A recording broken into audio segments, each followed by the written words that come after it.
Magandang umaga po sa inyong lahat. Ito po si Dr. Jeff Ho. Ang pag-usapan po natin ngayon ay yung present tense. At siguro naman tuloy-tuloy na rin po patungong future tense kapag hindi po tama ang solusyon. Sorry, ngumiti ako pero alam ko po na napakahirap ang problema na baha. Okay? Sinabi ko yung present and future tense kasi it is ongoing and it will still continue, okay, to go on for as long as hindi po tama ang solusyon ng gobyerno. And I'm referring to the flood control project. Bakit hindi po tama ang flood control project? And in my opinion, although I'm not an expert, pero I got a great deal of common sense, okay? Mali po talaga ang flood control project. Okay? So this is our present and probably our future problem. Baha or flood. Kasi po, for the past video recordings, ang binamagit ko po ay past tense. Ayaw na ilan mga nanonood sa video natin kasi akala nila, past tense na yun. Huwag na natin pag-usapan yan. Wala na tayong magagawa dyan. No. Okay, kahit past tense, pero anytime, anytime. Dahil po alam na po natin na ang nasa likod ng pandemya noon ay pwede ulitin niya yung ginawa niya na hindi tama upang magkapera na naman sa bakuna. Okay? Kaya I'm just warning. Kung sino man gusto manood, okay? Fine. Okay? And of course, I provided solutions para hindi po kayo magpanic. Oras sasabihin ninyo, tama pala si Dr. Ho, binanggit nga yan noon. Hindi natin pinanood yung video recordings niya. Kaya, panoorin po ninyo yung video recordings natin ng isang past tense na situation na yung po ang COVID-19 pandemic. Anyway, balik po tayo sa present tense tungkol sa baha or flood. Bago tayo mag-design ng solution or strategy upang ma-solve ang flood or baha, kailangan we have to identify the cause or yung dahilan. Napaka-importante po yan. Kahit kami po mga doktor, hindi po namin ginagamot yung ubo, no? O ito, Robitussin, ito, Tuseran, no? Okay? Hindi po natin ginagamot yung pasyente along that line, no? Yung symptomatic approach. Okay? Ginagamot po natin ang pasyente along the etiologic approach. Yung dahilan ng ubo, gamutin natin. Huwag yung reklamo ng pasyente, yung symptom ng pasyente. Okay? Kasi po, pag ginagamot lang natin yung ubo, hindi yung dahilan, hindi po gagaling ang pasyente. Katulad sa baha or flood. Pag ginagamot lang natin yung flood, harangin natin ang baha. Sa katagalan, masisira ito. Useless. Kumbaga, temporary, short-term solution na tinatawag po natin na Band-Aid strategy, and which is 101% mali. Okay, so gamutin natin yung dahilan. Saan galing yung baha? Yun ang first question na sagutin natin upang malaman natin ano yung dahilan.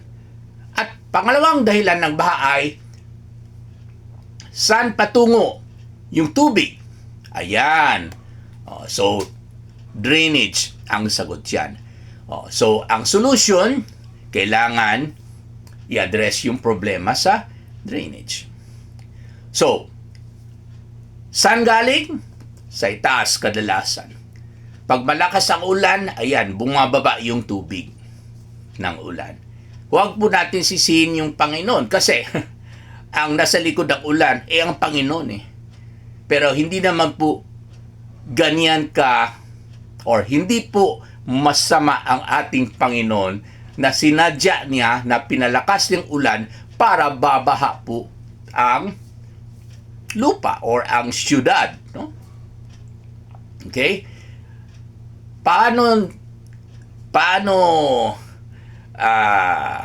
Anong ginawa ng Panginoon upang hindi bababa yung tubig?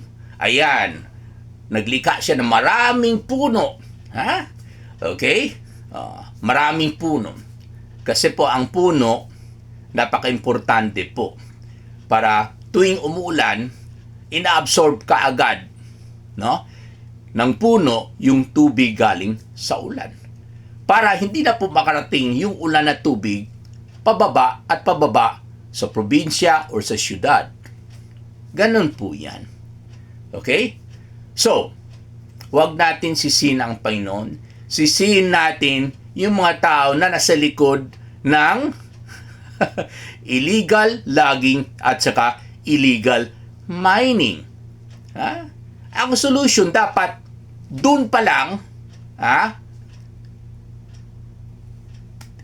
itigil po natin itong mga illegal miners at saka illegal loggers. Yan ang number one tamang solution. Of course, meron naman tinatawag na legalized or responsible mining. Fine! Pero in my opinion, pag sumobra na, hindi na po tama.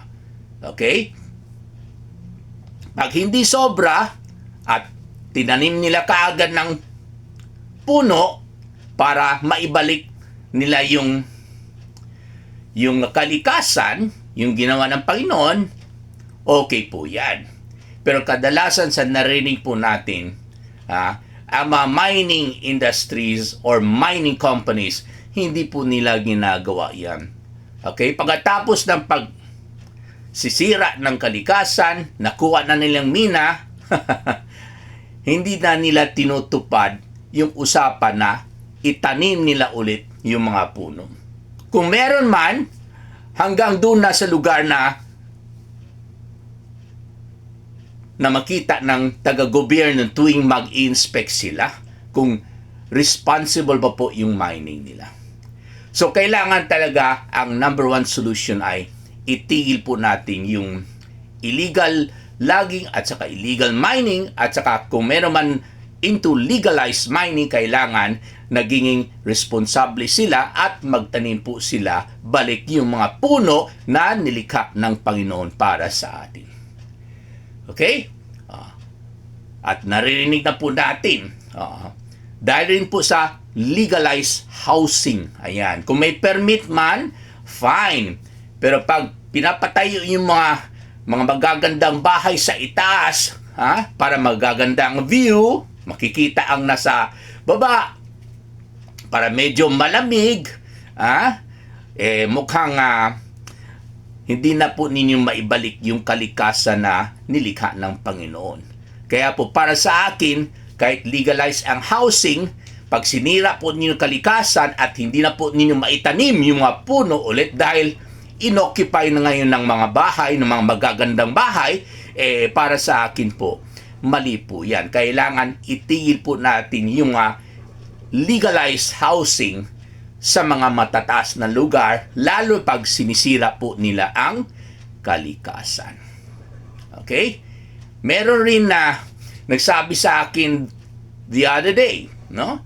Na before sinira ang mga puno sa kanilang lugar, wala talaga silang baha.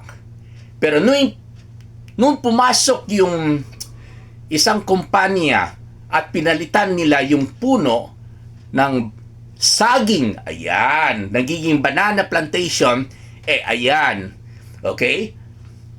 Nababaha na po yung lugar nila. Kasi sabi po nila, hindi malakas mag-absorb yung banana, okay, ng tubig galing sa ulan kesa yung mga puno na nilikha ng ating mahal na Panginoon. Okay? So, Pangalawang solution or strategy, yung drainage. Ayan. So napapansinin po ninyo, kahit hindi po malakas ang ulan, kahit hindi po bumaba yung tubig ng ulan galing sa bukid, bumabaha rin po yung lugar ninyo. Bakit?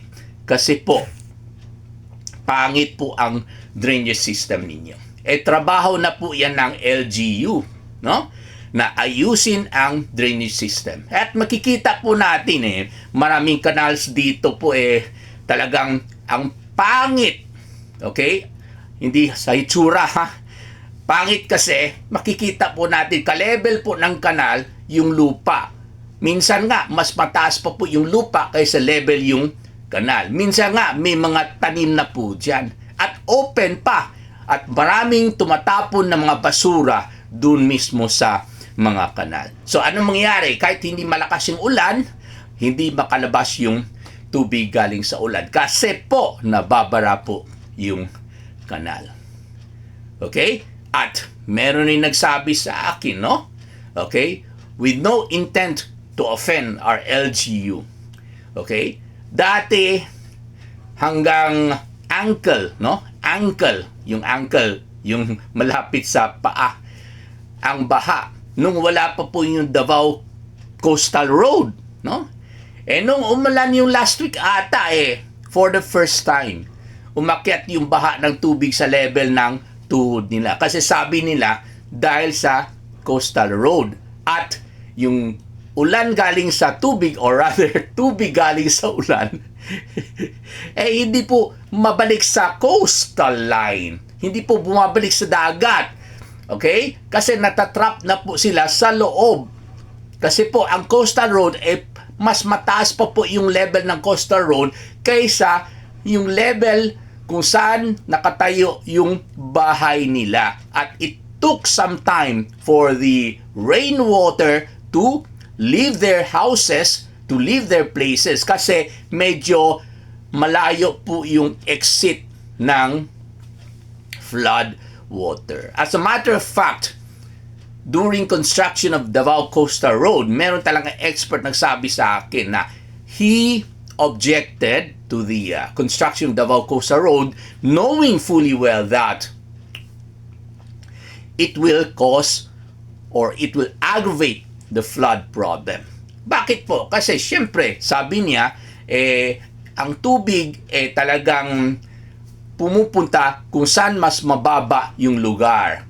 At dahil po yung Davao Coastal Road ay mas mataas, syempre kawawa yung mga bahay na nasa mas mababa na level or lugar compared to the Davao Coastal Road. Okay? So, ulitin ko po. Okay? Ang flood control project ay mali.